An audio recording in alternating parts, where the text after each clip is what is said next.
Pois bem, bom dia mais uma vez. A primeira coisa que eu comecei a escrever hoje é uma caracterização de diferenciabilidade, que é totalmente equivalente ao que fizemos até agora, mas que tem um sabor ligeiramente diferente. Ahm, Mais um sabor de forma de Taylor de primeira ordem, no sentido que vimos em cálculo 1. Ou seja, escrevo o valor da função num ponto perto do ponto x que estou a considerar ao estudar diferenciabilidade, como uma soma de um termo constante, o f de x, mais um termo linear, na diferença entre o ponto perto e o ponto que está fixo, certo? Que é o h aqui, mais um termo de erro, ok? Aquele termo de erro é muito simplesmente o f de x mais h menos o f de x menos derivada aplicada ao h, não é? Termo de erro esse, que sabemos, se temos diferenciabilidade, dividido por norma de h tem limite zero, quando h tem. Okay? Agora ponho aqui uma barrinha por cima do zero, que é um vetor.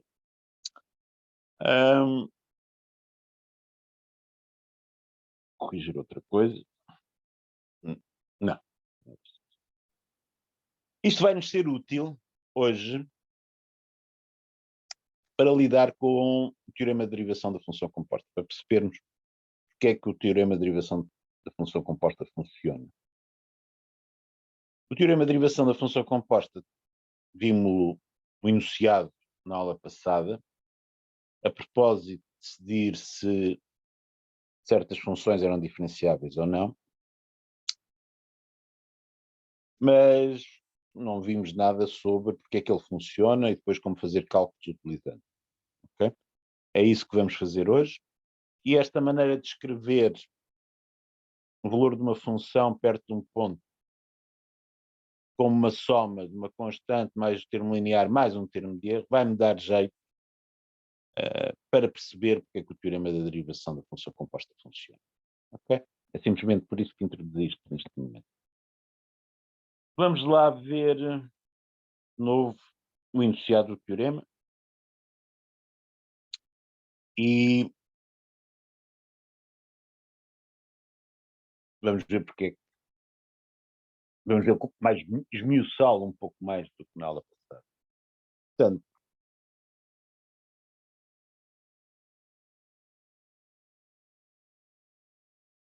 teorema central da aula 2, derivação da função composta.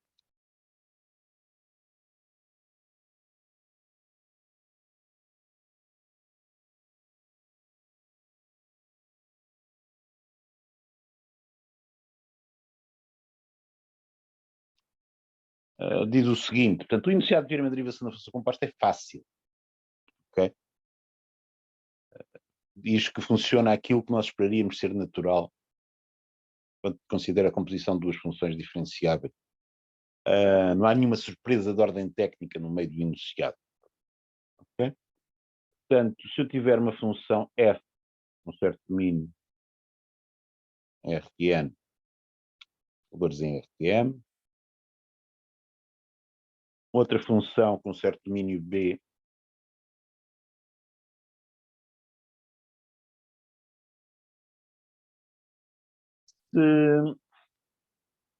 se x for um ponto interior de A e f de x for interior a B, okay? Então, já estava-me a precipitar, não é? E f for diferenciável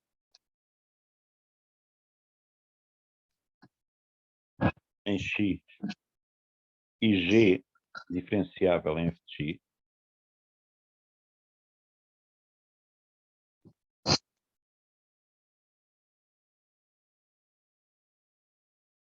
Então, G composta com F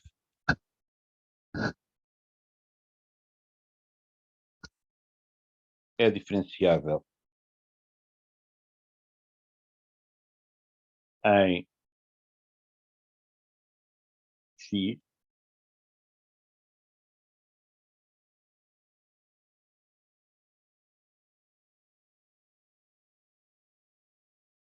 e a derivada da composta em X é o produto das derivadas pela ordem que faz sentido. Ou seja, e nos pontos que fazem sentido.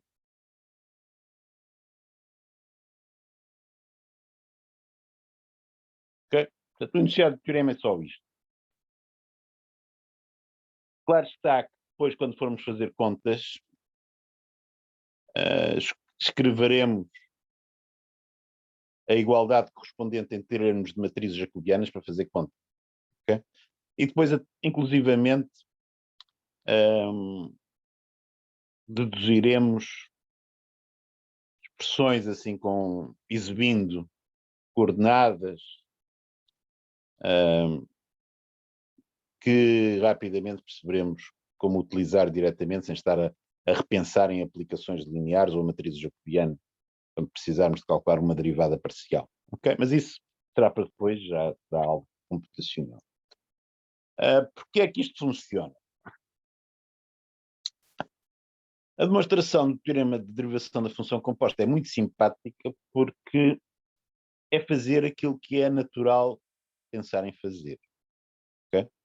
Ou seja, estas funções f e g verificam a caracterização de diferenciabilidade nos pontos correspondentes àquela caracterização que eu acabei de escrever. O que eu vou fazer é mostrar que o g composto com f também verifica essa caracterização, claro está, nas condições do g composto com f. Isso é uma questão de ir escrevendo o que se passa com a composta, ir substituindo, usando as caracterizações que tenho para o G e para o F, e terei uma certa expressão, olho para ela e digo, aquela parte ali, se eu mostrar que é um termo de erro, como está na caracterização, acabei. Okay? Portanto, a demonstração é mais ou menos. Há, no entanto, um pormenor que é um bocadinho lateral à ideia central, que é este. Nós falamos de diferenciabilidade em pontos interiores ao domínio. Ok? Portanto, nós temos que verificar que aquele ponto X se está naquelas condições que eu iniciei no enunciado, se é um ponto interior ao domínio da composta. Okay? O domínio da composta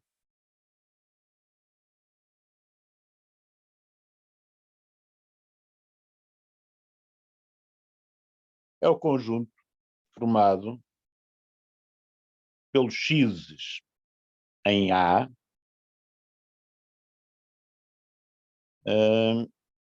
tais que f de x pertence a B. Certo? É isto que é o domínio de uma função composta. Portanto,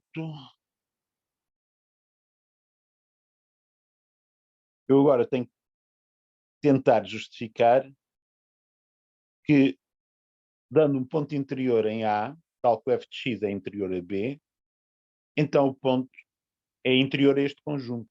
Vamos chamar este conjunto C. Okay? Portanto, temos que mostrar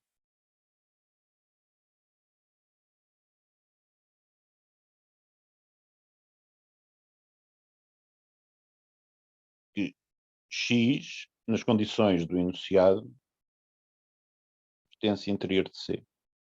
Okay? Acontece, isto é fácil. Fácil usando algo que vimos na aula passada. Aquilo que vimos uma coisa na aula passada foi que a diferenciabilidade implica continuidade. Okay? Portanto, isto é um exercício que vocês conseguem fazer.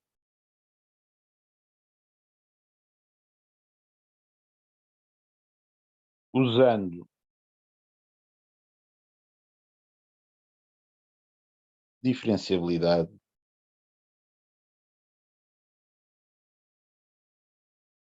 implica continuidade.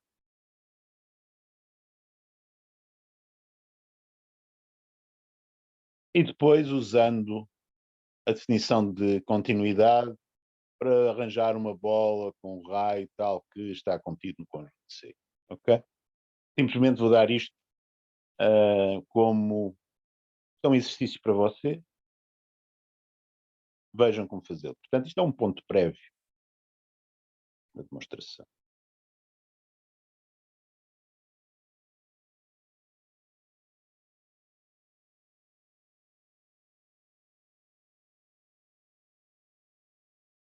Ok? Portanto, passemos para o assunto principal. Ok? Portanto, aquele ponto X no enunciado, já estou a assumir que é interior ao domínio da composta, portanto já não tenho esses problemas. Portanto, vamos mudar de página e fazer a coisa natural em termos daquela caracterização com que começamos a aula.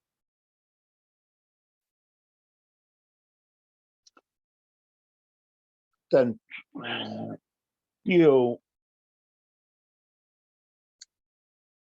o que eu tenho que fazer é pegar na composta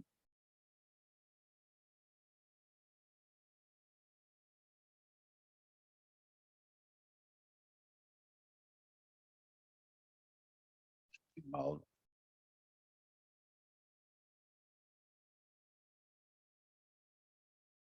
calculada num ponto x mais h. X é o ponto onde eu estou a discutir a diferenciabilidade do h, é, digamos, uma perturbação. Okay? Subtrair o g do f de x e subtrair o meu candidato à derivada. O candidato à derivada é o dg em f de x, composto com o df em x, aplicado ao h. Ok? Eu vou considerar isto. Portanto, o que eu quero fazer é mostrar, quero mostrar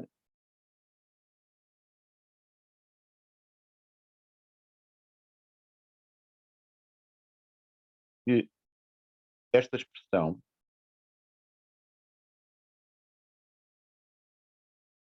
dividida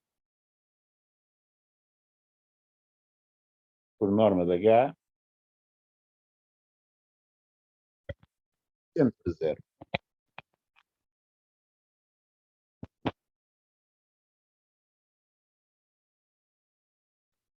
Onde h tende a zero.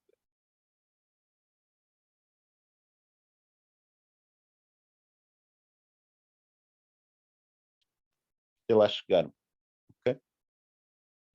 Como é que faço isso? Nós só vamos fazer parte do processo. Depois, a certa altura, encontramos uma expressão, olhamos para ela e dizemos, esta com certeza vai funcionar, mas tenho que fazer alguma coisa para mostrar. Se eu começar com aquela primeira parcela,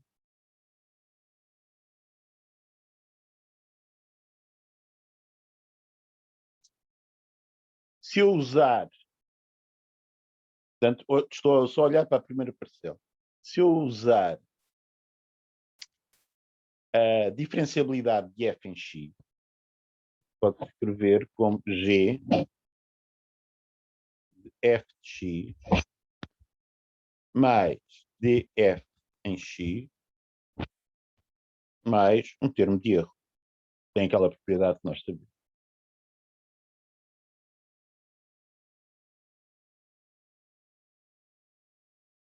Okay?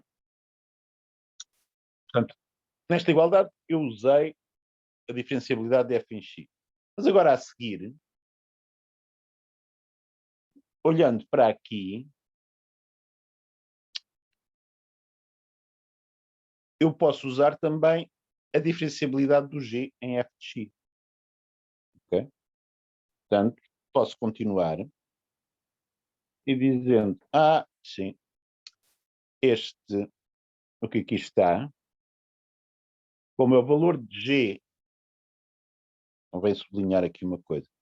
Portanto, isto é o valor de G em f de x mais qualquer coisa. Vamos chamar isso qualquer coisa. Chamar-lhe V. Ok? Só uma pergunta, nós estamos a demonstrar o que mesmo? Desculpa lá. Teorema de derivação da função composta. Portanto, o que eu estou a demonstrar, a estratégia é tentar mostrar que, é o que está escrito aqui a vermelho, que aquela expressão a dividir por norma de H tende para zero. Se eu demonstrar isso, tenho o teorema feito. Ok? Obrigado. Portanto, agora, este é um G de f de x mais V. Okay? Vamos abreviar aquilo como V temporariamente. Portanto, usando a diferenciabilidade de G em f de x, isto pode-se escrever como G. Sim. Sim. É mais df de x aplicado em Aplicar quê? a H, falta uma coisinha. Muito obrigado. Portanto, vamos aqui arranjar um bocadinho de espaço.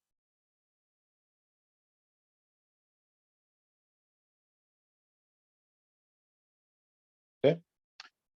Portanto, dizia eu, isto vai ser o G em f de x mais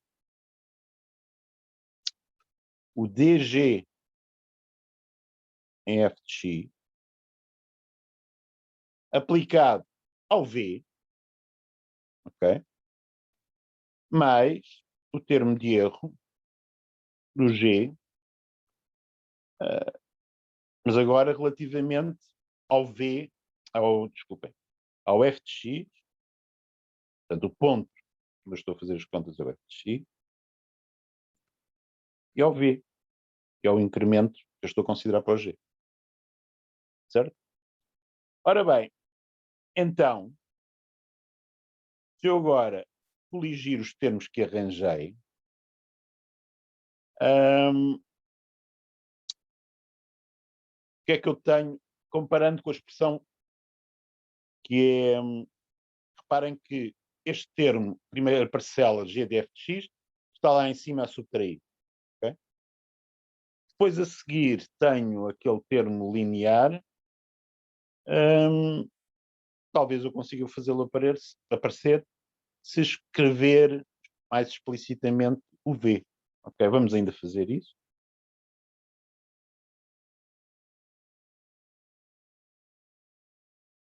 Portanto, o V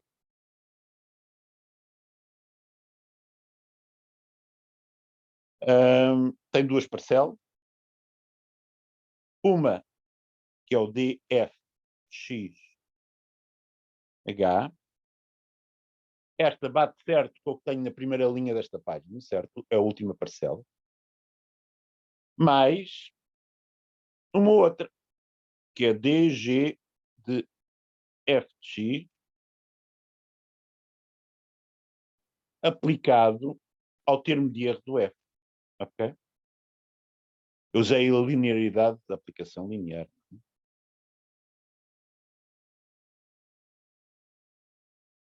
E ainda tenho o erro do G que já cá estava.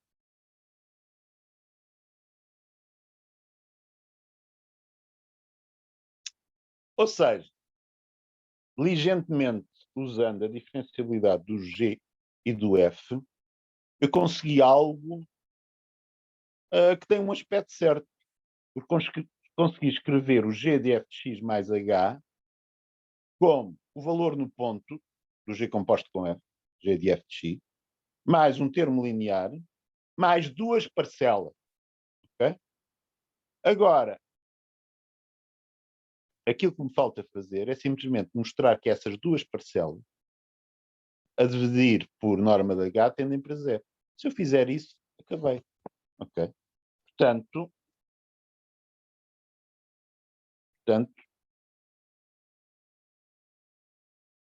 eu tenho, vou chamar aqui asterisco esta coisa cá em cima, o asterisco.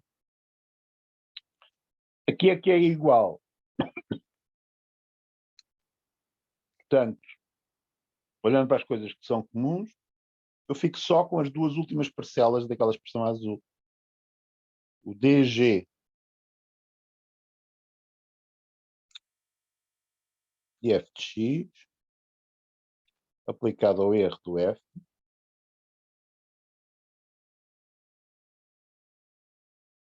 mais o termo de erro do g.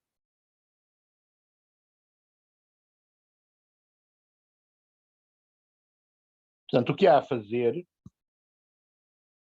portanto, falta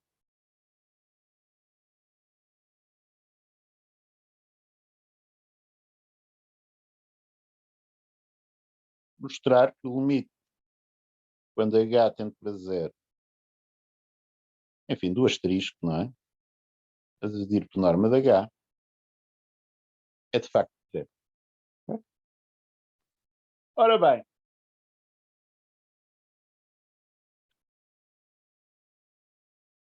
para isso tenho que lidar com as duas parcelas.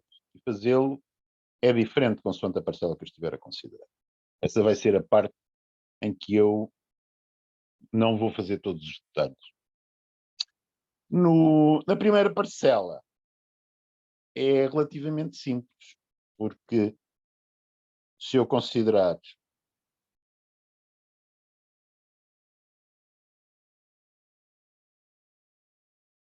a primeira parcela dividida por norma de h,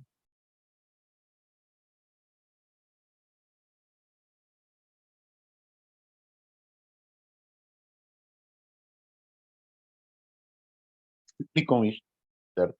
Tenho a aplicação linear a atuar sobre este quociente. E aquele quociente eu sei que tende para zero quando h vai para zero. Okay? Mas uma aplicação linear é contínua. De maneira que isto, de facto, portanto, a primeira parcela, isto de facto vai para zero. Estou safo quanto à primeira parcela. Ok? Portanto, esta primeira parcela é fácil lidar com ela. Portanto, fica na forma de uma aplicação linear, que nós sabemos ser contínuo, aplicado a algo, graças à diferenciabilidade do f, tem um limite zero. Quando a segunda parcela já não é bem assim, é um bocadinho mais complicado, e essa é a parte em que cobardemente vamos deixar as contas por fazer. Embora eu vos vá explicar o que lá tenho, não é? O que é preciso fazer. Portanto,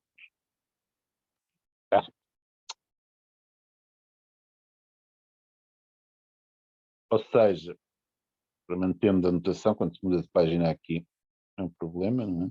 Portanto, eu tenho. Portanto, quanto à última parcela, ela escreve-se como um termo de erro do G, obviamente este ponto, V, eu tenho que dividir por norma de H. E ver o que é que acontece a isto. Portanto, o que é que acontece a isto quando H vai para zero? Onde é que esta coisa vai? Okay? Portanto, reparem que o meu problema é que aquele V depende de H. Okay? Ora bem, a primeira coisa que passa pela cabeça de uma pessoa quando olha para aquilo é dizer assim, aquele erro a dividir por norma de V vai para zero, não é? De maneira que tal dividir por norma de V e multiplicar por norma de V e depois ver o que é que se faz. Portanto, podia fazer isso assim, portanto,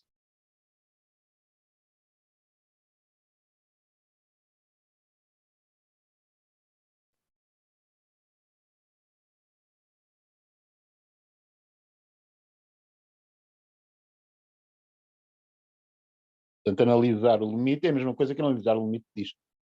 Exceto que há um pequeno problema. Aquele V pode ser igual a zero. Okay? Eu não posso estar a dividir por zero. Okay? Portanto, isto funciona se V for diferente de zero Bom, se V for igual a zero. Bom, se V for igual a zero, eu não tenho problemas. Portanto, se V for igual a zero,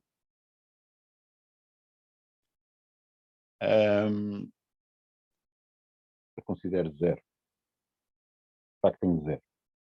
Okay? Bom, e, portanto, se eu considerar esta expressão, okay, analisar o comportamento disto quando H tende para zero é a mesma coisa do que analisar o que está lá. Okay? Portanto, há um probleminha com o V ser zero, mas eu posso considerar, não tenho problemas se fizer esta habilidade. Agora, falta uma coisa, que é esta. Isto vai para zero quando H tende para zero. Sim, porque quando H tende para zero, o V vai para zero. Okay? Isto aqui. Bom, para acabar a demonstração, o que é preciso fazer é mostrar que isto é limitado. Okay? Se vocês mostrarem que isto é limitado e que o outro fator vai para zero, consegue-se acabar a demonstração. Okay? Portanto, a demonstração do teorema de derivação da função composta é muito carreirinha, bem comportada. Nós vamos vendo o que é natural de fazer usando as definições de diferenciabilidade para a composta e depois diligentemente lidando com cada problema que nos aparece pelo caminho. Okay? Deixo ao vosso cuidado tentarem perceber porque é que posso dizer que aquele V sobre H, desde que o H esteja numa vizinhança de zero, posso afirmar que é limitado, de maneira que, graças ao outro fator que tende para zero, isto de facto vai para zero e verifico de facto a composta é diferenciável. Okay? Portanto, quanto à demonstração, estamos combinados por hoje. Okay? Vamos agora ver o que podemos fazer com o teorema de derivação da função composta. Okay? Portanto, há dois tipos de coisas que podemos fazer. Uma, usá-lo para garantir que funções são diferenciáveis, mais abstrata, mais simples. E outro, fazer contas de derivadas de funções compostas. Okay? A primeira aplicação que vamos ver é uma coisa que eu mencionei na aula passada. Okay? Portanto, por exemplo, mostrar que o seguinte resultado é verdadeiro. Teorema.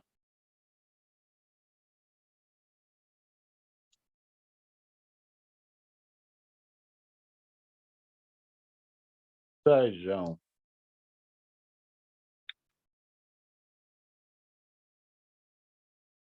F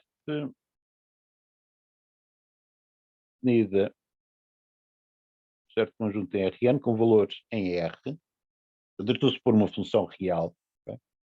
E G uma outra função, mesmo domínio,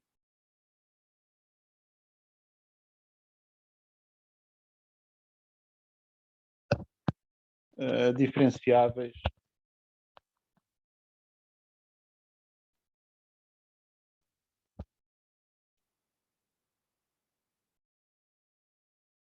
um ponto X.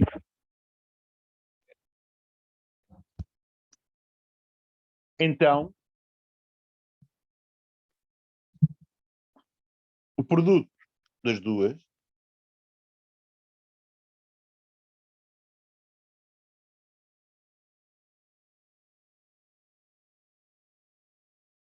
já agora como tenho X, duas coisas diferentes, vou pôr aqui, sei lá, asterisco distinto.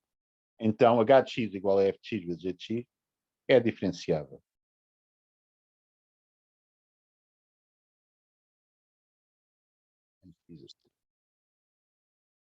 Okay? Como é que ele mostra uma coisa desta? Bom, recorrendo ao teorema de derivação da função composta e resultados que eu tenho anterior. A demonstração é simples. Embora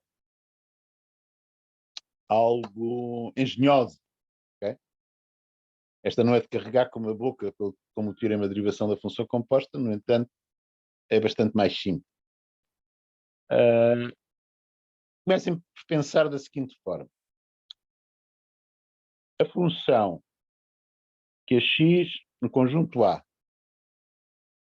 associa o vetor f de x, g de x,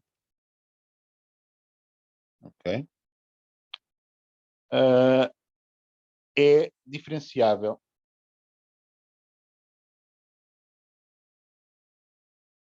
em x asterisco. Porquê? Porque é uma função vetorial e nós sabemos que uma função vetorial é diferenciável num ponto se e só se cada uma das suas funções coordenadas for diferenciável num ponto. Portanto, era um resultado que já tínhamos aceitado. Okay? Ou ontem ou na segunda-feira, já não me lembro bem. Acho que foi ontem. Por outro lado, uma função que é um par UV em R2 associa U vezes V,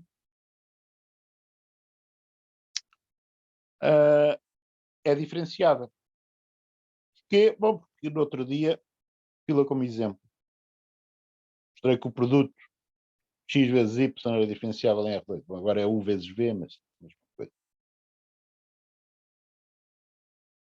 Se eu considerar a composta destas duas funções, portanto, se eu começar com x em A, ao x associo o f de x, g de x. Que é, portanto, o meu UV. E depois fizer o produto de U por V, que é exatamente f de x vezes g de x, acabo de exprimir a função h como a composta de duas funções que eu já sabia que eram diferenciáveis. Okay? Portanto, o teorema de derivação da função composta agora diz, sim senhor, certeza que isto é verdade. Okay? Portanto, vocês estão a ver que, usando o teorema de derivação da função composta, eu consigo, com habilidades deste género, estabelecer a diferenciabilidade, resultados de diferenciabilidade. Okay?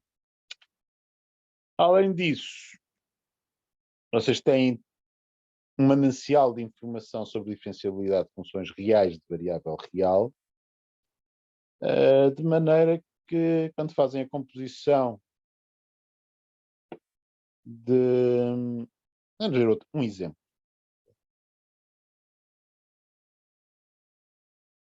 Outro exemplo.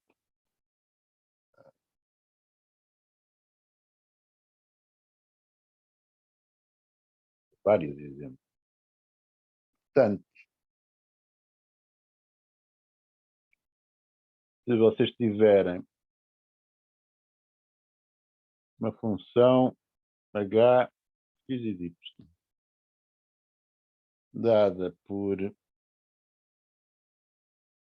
seno de x mais y vezes logaritmo de 1 mais x quadrado y ao quadrado. Uma função como esta, neste momento, é fácil de justificar que é diferenciável. Porquê? Porque a função que é xy associa x mais y é um polinómio. Ou é linear. Esta é linear, portanto, sabemos que é diferenciável de certeza. A função que a xy associa 1 mais x2 y2 é um polinómio, duas variáveis, que é uma constante, que eu sei que é diferenciável, mais o produto de coordenadas, x vezes y vezes y. Ok? Cada coordenada é uma aplicação linear, portanto diferenciável. O produto de quatro coordenadas, x vezes y vezes y, também vai ser diferenciável graças ao resultado que acabei de arranjar. Bom, sei que o seno e o logaritmo são diferenciáveis, de maneira que o seno de x mais y é diferenciável, porque é composta de uma diferenciável com o seno, que já sabíamos que tal como é diferenciável. O logaritmo de 1 mais x2 y2 é diferenciável, é composta do logaritmo com aquele polinómio que é diferenciável, e finalmente faço o produto das duas, de maneira que o seno de x mais y vezes logaritmo de 1 mais x2 y2 é diferenciável, de certeza. Okay? Portanto, a migalhinha, nós conseguimos olhar para uma função razoavelmente complicada e dizer que, sim, senhor, é uma função diferenciável. Okay? Portanto, isto é uma aplicação do teorema de derivação da função composta ou de uma sua consequência bastante frequente para justificarmos diferenciabilidade. Há outras maneiras de justificar a diferenciabilidade que ainda não vimos. Já lá chegaremos, mas esta já nos serve para a maior parte das situações que vamos considerar.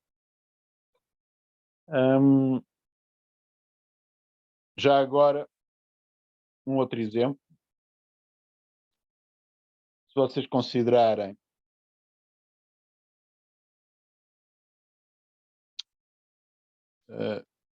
g de xy é igual a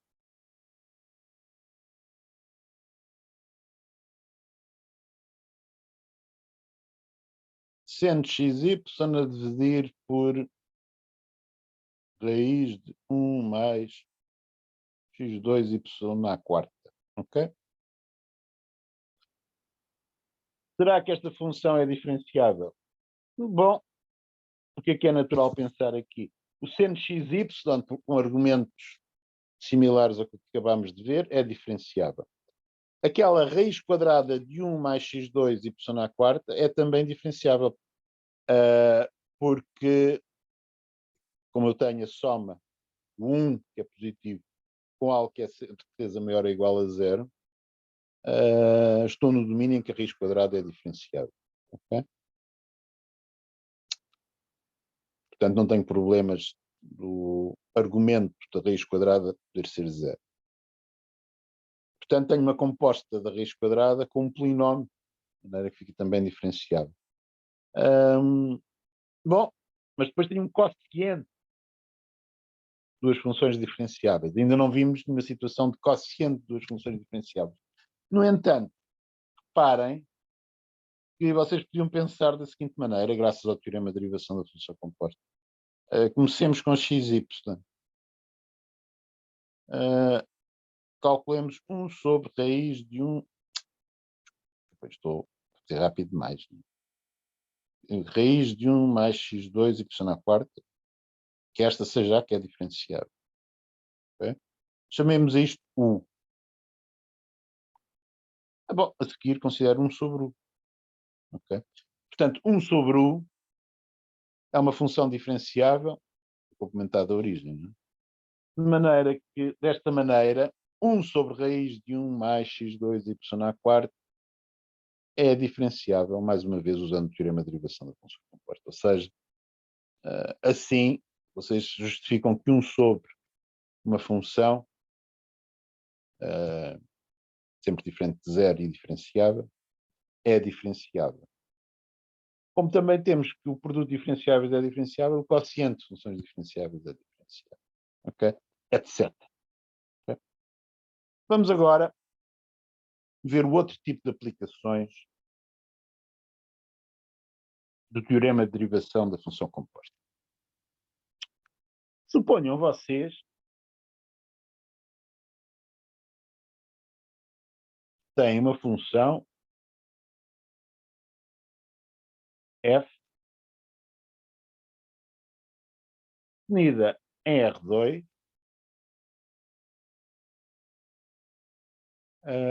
com valores reais. Não vou complicar muito com as dimensões. Diferenciável.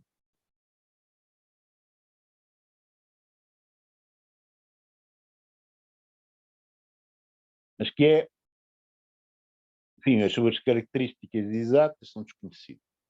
E definem uma outra função, g,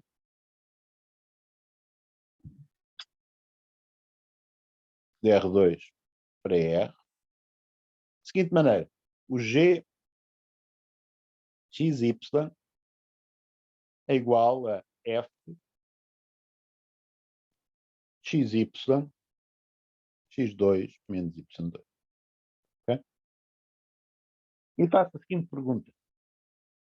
Como é que se relacionam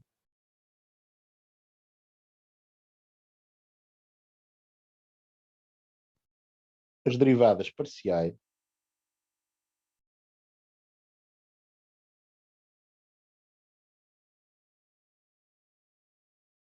de f e g? Okay? Que será, do ponto de vista de cálculo, terá uma situação muito comum. Okay? Vocês querem fazer uma coisa deste género. Reparem que G é uma composta da seguinte maneira. Portanto, se eu começar com ponto xy em R2,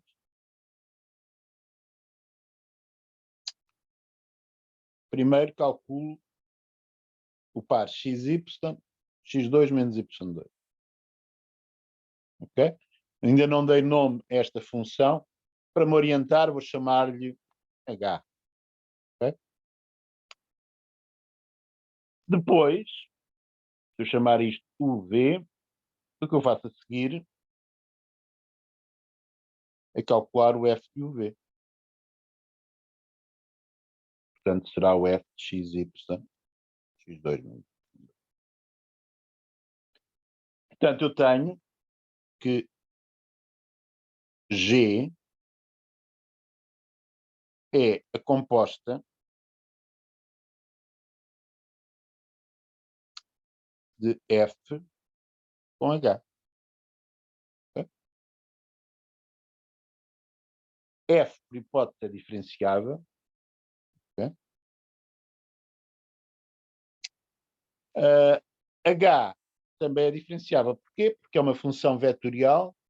Cada uma das suas coordenadas é um polinómio em x e y, portanto não há dúvida que é diferenciável. Portanto, não há problemas de domínio, de maneira que aquele G, pelo teorema de derivação da função composta, é diferenciável de certeza em R2. Além disso, eu posso escrever que a derivada de G, num ponto x e y, será com certeza a derivada do F, num ponto h x e de y, vezes a derivada do H, num ponto x e y. Okay? Esta igualdade entre aplicações lineares traduz-se numa igualdade entre matrizes jacobianas.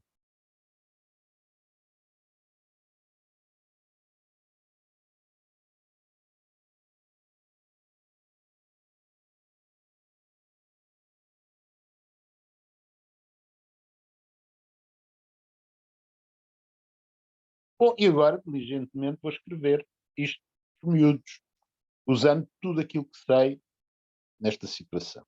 Okay? Então, deixem-me guardar isto.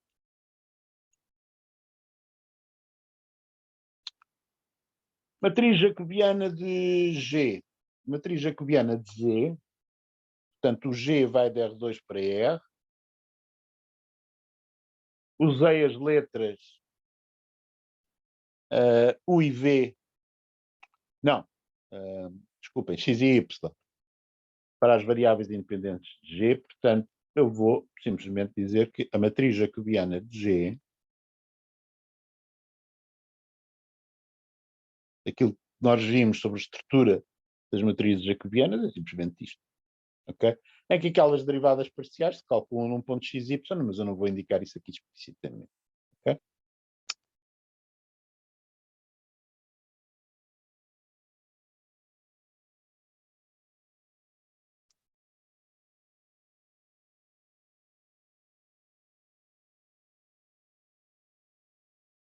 Depois tenho a matriz jacobiana de F calculada em h de xy.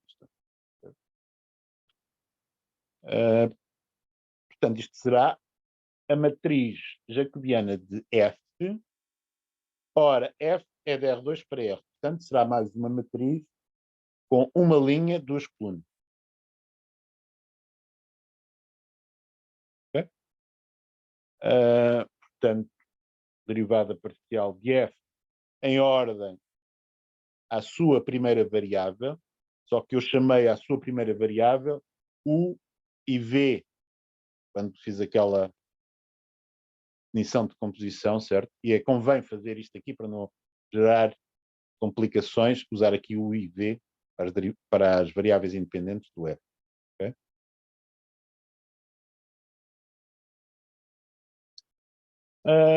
Calculadas estas derivadas parciais onde?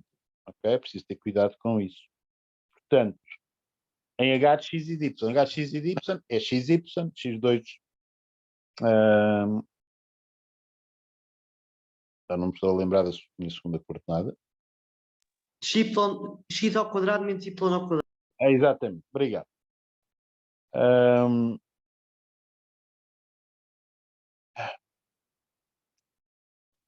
Portanto, isto será calculado.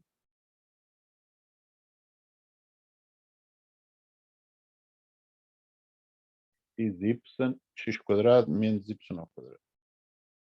E o df, dv, idem.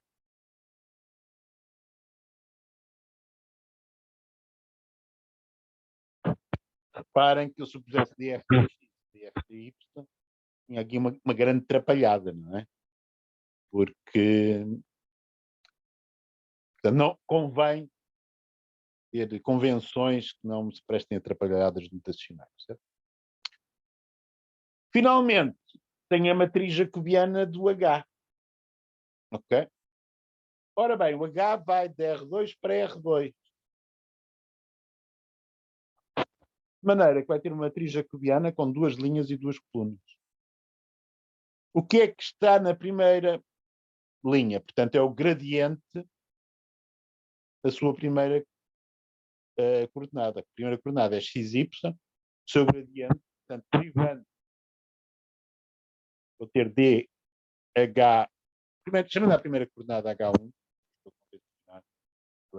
H tem funções coordenadas H1, H2, não é? dh1 x, dh1 dy, certo? Na segunda linha, dh2 dx, dh2 dy. Lembro que por colunas, a primeira coluna é a derivada parcial de h em ordem a x, a segunda é a derivada parcial de h em ordem a y. O que é que isto é nestas circunstâncias? Portanto, eu conheço o h perfeitamente, não é? Portanto, aquela segunda matriz, eu posso explicitá-la. Eu agora vou abusar um bocadinho, não vou pôr os pontos onde estou a calcular as derivadas parciais nesta primeira matriz jacobiana, para não estar para muito espaço. Eu muitas vezes farei isso, é quando for claro onde é que estou a fazer o cálculo, mas notem, vocês têm que ter consciência aonde é que calculo derivadas parciais. Ora, dh1 dx, como o h1 é xy, fica y. dh1 dy fica x. dh2 dx é 2x. dh2 dy é menos 2y. Porque o h2 era x2 menos y2. De maneira que agora, com um bocadinho de contas de matrizes, vocês descobrem que portanto, o dg dx vai ser igual a quê? Vai ser igual a y vezes o df du mais 2x vezes df dv. Para o dg dy, vão descobrir que têm x df du mais, ou melhor, menos 2y df du. Okay?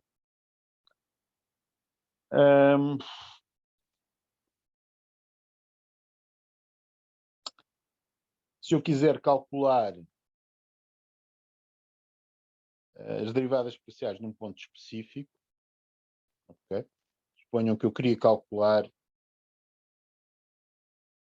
o dg dx no ponto 1, 1. Quanto é que isto era? Bom, portanto, x igual a 1, y igual a 1. U e o v correspondentes, o U será 1 vezes 1, que é 1. O V será 1 menos 1, que é 0. Okay? Portanto, isto vai dar, o Y é 1, portanto, vou ficar com df du de 1, 0, okay? Mais 2 vezes df dv de 1, 0. Okay? E aqui tem uma relação entre as derivadas parciais de f e g nos pontos adequados. Okay?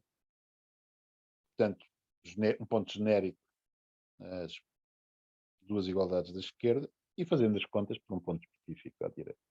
Professor, Sim, diga. porquê 1-0? Porque o V, por cá em cima, é xy,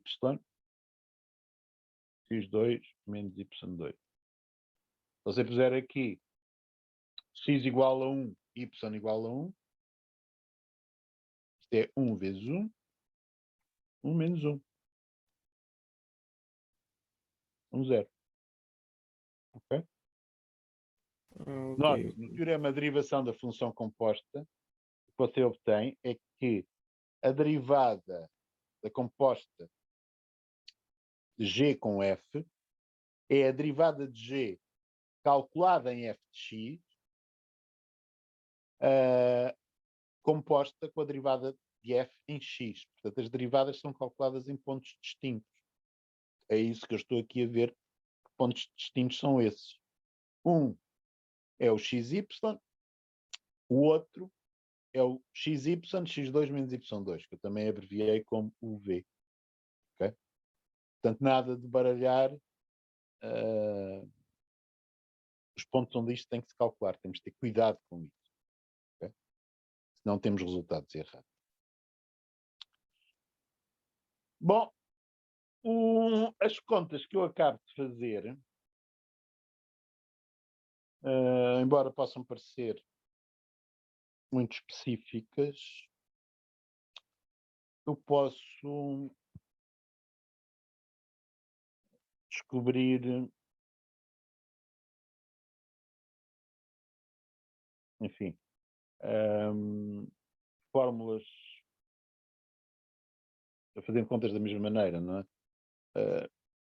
É melhor eu dizer o que é que estou a querer vos transmitir. Portanto, suponham, mais geralmente, que têm z de x é igual a f de h de x, que f tem um certo domínio A em Rn, valores reais. Portanto, eu não estou a ser completamente geral aqui, estou a supor que ele F tem valores reais. E suponhamos que o H tem certo domínio B em Rm, com valores em Rn. Okay? Suponha-se que o F e o H são diferenciáveis dos seus domínios e que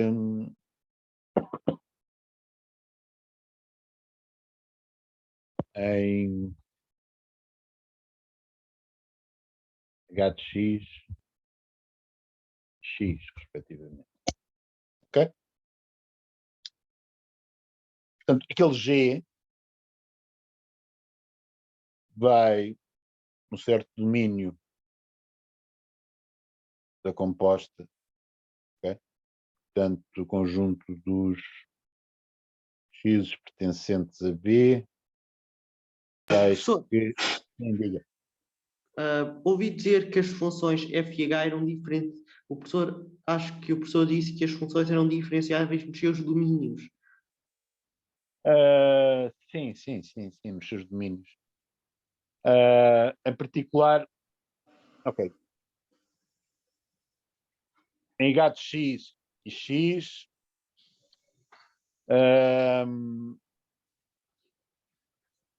ok. Portanto, isso nos seus domínios, mas repare, o que me interessa é nos x's, isso é um bocadinho demais. Nos x's é que pertençam ao domínio da composta. É isso que eu estou a escrever agora. Okay? Portanto, os x's pertencentes a v, tais que f de x. Okay?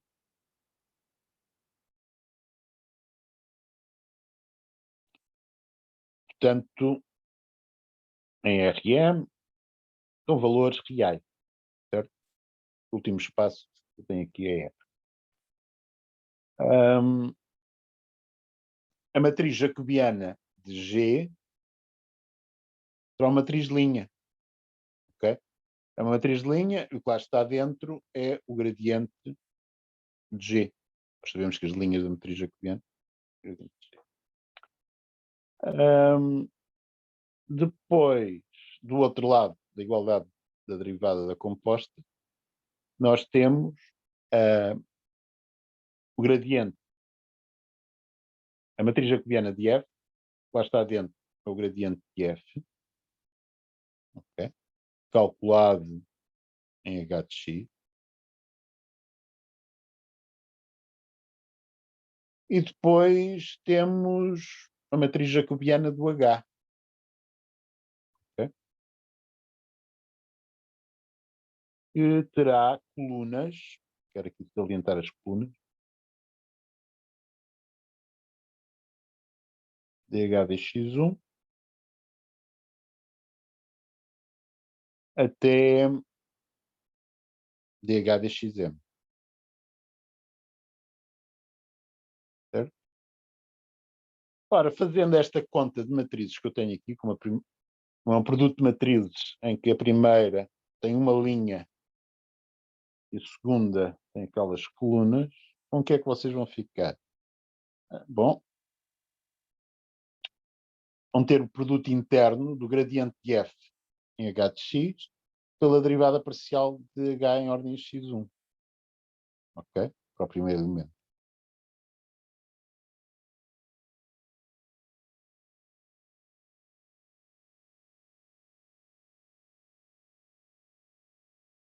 Bom, e depois continuam por aí fora. Até gradiente de f em h de x interno de h de xm.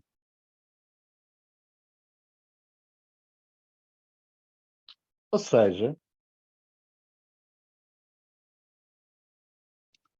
se eu agora explicitar cada uma das coordenadas do gradiente de G,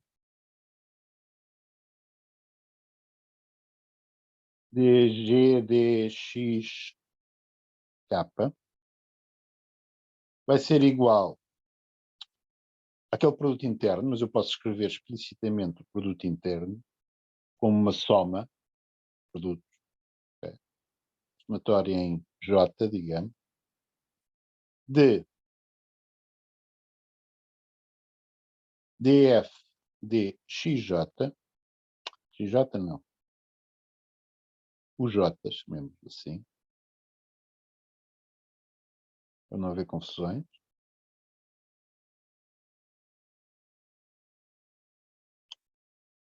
vezes dhj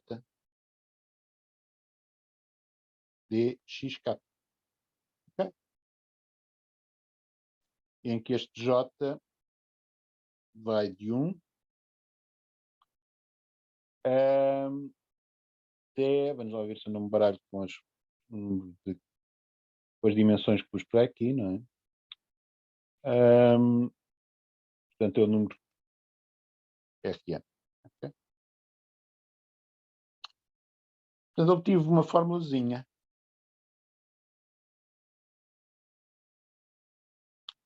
Esta fórmula, portanto, já está a explicitar derivadas parciais, portanto, já esqueci aplicações lineares, matriz jacobiana.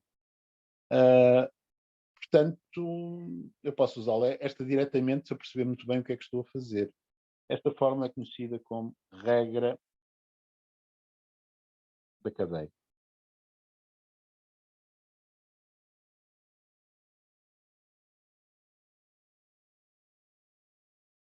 E é uma consequência do teorema de derivação da função composta, quando nós simplesmente fazemos as contas com matrizes da maneira que sabemos fazer.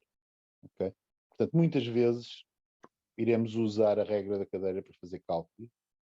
Está subjacente à regra da cadeia a interpretação das derivadas como aplicações lineares, a sua representação por matrizes, etc.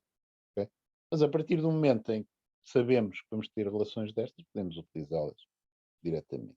Okay? Mas é preciso perceber de onde é que elas vêm, senão é muito fácil enganar-me. Okay? Portanto, por hoje é tudo. Continuaremos amanhã a ver mais coisas que fazemos com o teorema de derivação da função composta. Okay? Bom dia a todos. Há dúvidas hoje à tarde? Apareçam. Espero que vocês tenham dúvidas, que é bom sinal. Okay? Até logo.